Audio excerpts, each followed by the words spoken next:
دا یو خبر ډېره اهمه او ضروري ګڼم ځکه یې سره کوم ځکه چې بعضې خلک رابطې وکړي یا ستا په نوم باندې بل پیج کولو ما هغې سره رابطه وکړه یا وټساپ چا کولو کړی ما هغې سره رابطه وکړه نو عزتمنو زما یو پیج دی فیسبوک هغه زه هم استعمالوم یوز کوم خپل یوز کوم یو ټیک ټاک دا یو چې کوم باندې زه ویډیوګانې ورکوم دا مفتي فیصل نومان دا هم زما خپل ټیک ټاک دی او بل یو چې کوم دی یوټیوب چینل دا هم زما دی بعضې ملګري داسې وي چې هغې سره کانټیکټ ساتي زما په نوم باندې بې انتها ما پرون سرچ کړ تقریبا شپږ اووه ښځې کې صرف یوټیوب چینل یې کولو شي زما په نوم باندې بعض درې څلور مې فیسبوک پیجونه وکتل هغه هم کولو شوي دي دغه رنګې نمبر یې هم هر سړی پکې خپل ورکوي نو کوم کس هم رابطه کول غواړي نو تاسو زموږ په دغه یوټیوب چینل یا موږ سره په دې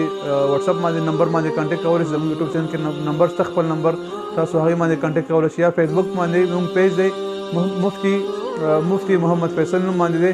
اردو کې لیکلی شوی هغه هم زما پیج ده صبحي هم رابطه کولی شئ نو که کوم کس تاسو سره هم رابطه کوي یا څوک هم داسې وي تاسو د هغې اواز ګورئ یا داسې نور د هغې چان پهچان کوئ نو بیا هغې سره رابطه کوئ الله جل شانو تاسو او زموږ باندې خپلې پردې واچوي الله تعالی موږ تاسو بې پردې نه کړي او الله تعالی دې موږ تاسو هر قسم رسوایۍ نه او بې شرمۍ نه وساتي السلام علیکم ورحمة الله وبرکاته